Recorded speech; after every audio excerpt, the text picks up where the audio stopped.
My Hero Academia is really fucking good, dude. The intro is fabulous in every single regard. All for One was an absolute beast. And look at these fashion icons. I cannot get over it. I want to father all of them, I swear to God. But, in my humble opinion, one of the greatest assets of the show are the season-spanning themes that only begin to become apparent, to me at least, halfway through Season 3. Watching the All Might vs All for One fight for the first time made me finally realize why I cry in the club. Tension and emotion seeping out of every single pore of the episode, climaxing in the most fantastic way with the United States of Smash. Hell yeah, bud, right before Ultimate comes out too. All Might advertising it too. I am pumped. The second time watching it was when I was fully able to appreciate the dynamics of the characters during the brawl, and appreciate every single hand-drawn frame put in front of me. The third time watching it was when the analyst in me turned on, and I made a very unexpected connection. And with that brief intro, let's talk about hands. Hands? After 8 months you come back from the grave to talk about hands? Yeah, man, were you waiting for something else? Getting back to the All for One vs All Might fight, it struck me during my third watch how uniquely MHA the epic battle was. Fighting, across all real and imaginary forms, through history and through fiction, all involve hands in some way, yes, but My Hero Academia seems to take it to another level. When the two most powerful characters in the lore of a universe come at each other for the first time, both with intent to kill, you expect that fight to reflect the overarching style the show is aiming for. So, such a fight hitting the breaking point with a -on-hit punch, punished by the United States of Smash, should ideally represent the show in its most pure form. Overwhelming power and an unbreakable spirit, head-to-head, hand-to-hand, and face-to-pavement. Then, it's over. I'm not saying I'm unimpressed by this, quite the contrary. I am flabbergasted by how intense, unique, and amazing the scene could be made with punches alone dealing the blows. Which led me to think, why just hands? Action anime and other Japanese-influenced media of similar tone almost always choose to bring excitement and fluidity to a fight scene by incorporating various forms of martial arts.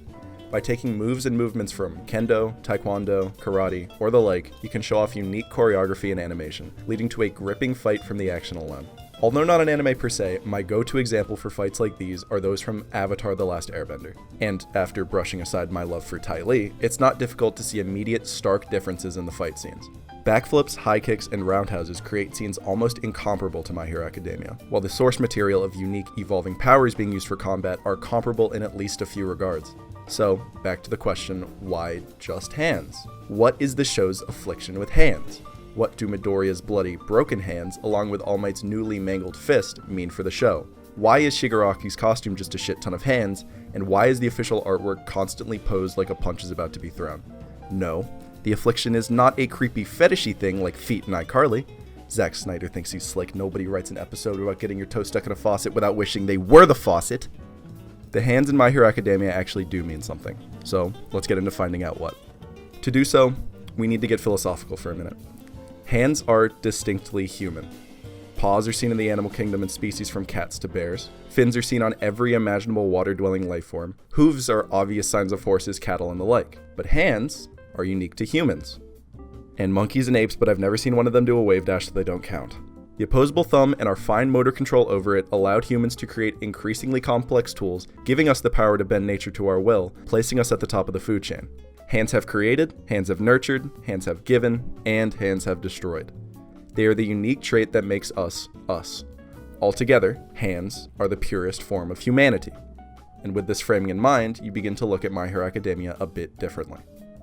Themes in My Hero Academia are impeccably handled, regardless of how commonly seen they are across other forms of media. Good versus evil, dissatisfaction with society, coming of age, it's all presented in such a way that creates a hero and a villain. The two side divisions seen throughout all arcs and across all 3 seasons thus far, therefore, must be bridged somehow to create weaknesses for the hero to overcome and redeemable qualities in the villain. No better way is the story writing practice emphasized than through hands. How, you may ask? Well, in 3 distinct ways. 1. Cultivation of the hero or villain. 2. Desired societal impact of a character. And 3. Use, strength, and control of a quirk. From this point, I will mainly be talking about the show in the context of Midoriya and All Might versus Shigaraki and All for One, because the distinct good versus evil dynamic creates an almost completely black and white yin and yang take on any theme or motif applicable to both parties. First, cultivation of a hero or villain. Poorly quoting Future of notable rap fame. Hands on. Fuck it. Hands off. Yes, the hands on Shigaraki's costume mean something, and yes, All Might's gaffes as Midoriya's UA teacher contributed in part to the hero he has since become. When looking at the upbringings of Midoriya and Shigaraki, each has two distinct phases of their life, with a single choice encounter leading them to becoming the people they are. Midoriya's upbringing from birth through middle school involved the very hands-on parenting techniques of his mother, hugging him and holding him whenever he felt dejected, even if it wasn't the best thing for her to do. The turning point of his life, in my opinion, was when he obtained One for All from All Might on the day of the entrance exam to UA. Leading up to the moment, All Might caught and held Midoriya, remaining hands-on just as his mother was, but then immediately shifted to a very hands-off role once power was transferred, letting Midoriya go all out without warning in his entrance exam, refusing to call off training exercises even when students were in danger, shifting almost full responsibility of training the next symbol of peace to Gran Torino. Pretty much everything he did to cultivate Deku was hands-off in nature. On the other side of the morality spectrum, Shigaraki's life appeared to be Midoriya's in reverse. From birth through childhood, an orphan Shigaraki walked the streets alone, nobody to lend a helping hand to him in life, reflected by the lack of them on his clothes. His obvious turning point was his first meeting with All for One, looking up to an outstretched hand ready to support and guide him through the rest of his life. From that point, his cultivation involved very little action on his behalf, instead simply receiving anything he wanted from All for One at a simple request. All that was asked of Shigaraki in return was for him to inherit what his new guardian would leave behind. Together, looking at outstretched and retracted hands through the lives of these two major characters sculpts pictures of distancing support and intensifying manipulation. Midoriya came about as a result of decreased attention of his superiors. As their grip on him weakened, he became much more ideologically pure of a person, yes, but one incapable of immediate and effective action as well. Shigaraki was the opposite, with increasing guidance and supervision later in life, sculpting his crooked ideals and immense reserves of strength. The two, obviously regarded differently in terms of their popularity, have been presented on even footing, signifying a war of their respective governing ideals is soon to come. What are these governing ideals, you may be asking? Well, second, desired societal impact of a character. As supposedly equally powerful characters pinned against each other by means of their predecessors, Midoriya and Shigaraki must fully embody their missions in order for their respective victory to be plausible. There's no doubt that both characters completely believe in and adhere to the ideals that they hold, but the perfectly antagonistic viewpoints are staggering. Obviously, each was forged by a different hand in a different setting, but it's important to take a look at just what the two boys represent. Shigaraki's constant manipulation by All for One throughout his more recent life has left him as a hollow husk of a person. While it may not be obvious, there is actually very little that Shigaraki does or represents as a result of his own ideological growth or personal mission statement. Killing All for One, ending heroes, constant disruption of an established peace, all of his ideals were implanted by his master and constantly tweaked and tuned to make sure it aligned properly with All for One's view of the world. There's no way that a young child roaming the streets could have held much of an ideology, let alone one as harsh and overwhelming as his current one. As such, his mangled view of society provided to him by a manipulative and overbearing hand has led him down the path of desiring an effective anarchy, or a completely hands-off approach to civilization. Midoriya calls for the opposite, due to the complete opposite reason. Growing up in awe of the symbol of peace, Midoriya has always dreamed of being the #1 hero and protecting all people. His mission has always been clear and definable, never wavering and never changing. In obtaining One for All from All Might, and as a near direct result of the minimal training and guidance he received later, his mission statement still reigns true. Saving lives, fighting villains, propping up society, and doing it all with a huge smile on your face. This is not only what is needed of young Deku, but what he has always desired to do from a very young age. By the immense nurturing he got from his mother from birth until his meeting with All Might, in addition to the slight guiding hand of his hero, Midoriya aims to provide the strength and maintain peace to prop up society against anything it will face in the future. Now, obviously, these two young ones are on a crash course for battles waged through. Third, use, strength, and control of a quirk. Unsurprisingly, if you've been following me up until now, Midoriya, Shigaraki, All Might, and All for One mainly utilize hands as the origin for their quirk's power.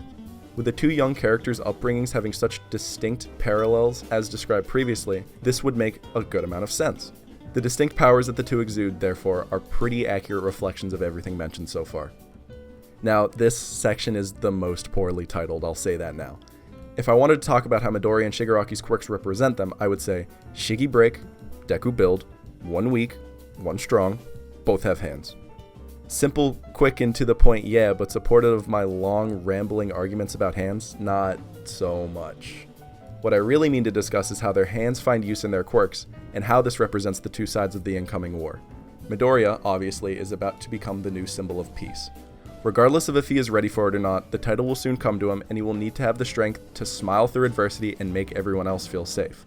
Therefore, it is only natural that his acquired quirk is this strength. However, it is equally as purposeful that he is almost completely incapable of wielding it for the greater part of 2 seasons. Nobody is born with the inherent ability to perfectly brandish power, as it takes years and years of training to come into your own and actually be able to fulfill your mission to the best of your abilities. Broken fingers and arms, while their existence in the show can be justified purely by how visually stunning they are, indicate the weaknesses Midoriya had while in training. Although his mind is sharp, his nature is bold and personable, and his planning is seemingly unmatched, the ability for him to use his powers for good are considerably limited by his body. If your hand is to be the one to prop up society into an era of peace, it cannot break under the weight of it all, therefore showing where Midoriya will continue to improve. On the other side, we have a character who has such finesse over their power, they can threaten the other in broad daylight with zero suspicion placed upon him. In this scene ending off Season 2, so much about Shigaraki is shown, supporting the idea that his mastery of his quirk is likely his greatest advantage, while also indicating that he lacks in other places. Now tell me, would you call that a good plan? If you were the one trying to lead the world into chaos, would it really be the best idea to show yourself in public and possibly end your own life just to create a scene? The hands all over his costume, while not in this scene in particular, symbolize Shigaraki's inability to act on his own, being pushed and pulled in multiple directions and having his view distorted by the hand of his master.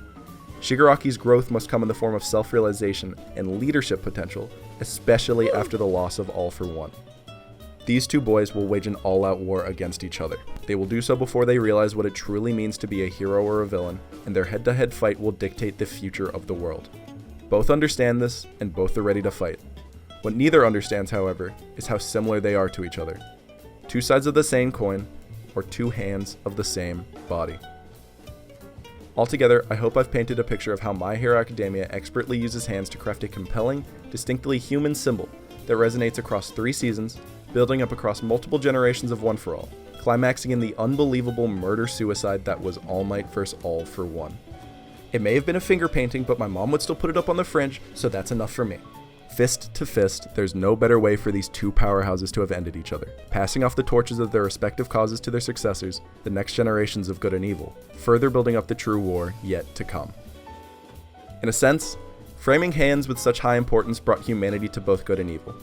Obviously, we as viewers know who is good and who is bad, and the writers of My Hero Academia don't expect us to get the two sides mixed up.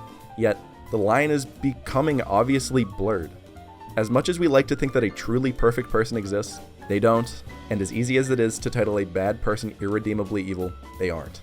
Although you may not completely understand both sides, or as much as you side with one over the other, it cannot be forgotten that humanity is always shared. For Midoriya and One for All, time will only tell if he can see something to save in Shigaraki, or if he will simply follow behind All Might's precedent and unflinchingly and, unfortunately, go beyond. Hey, thanks for watching. Thanks for 4,450 subscribers in my absence for 8 months. Sorry about my absence for 8 months, but click subscribe. I am pretty sure I'll be making a video about the new episode that comes out on Saturday. Seems good for my style. Yeah, thanks guys. And remember, go beyond. Plus, ultra.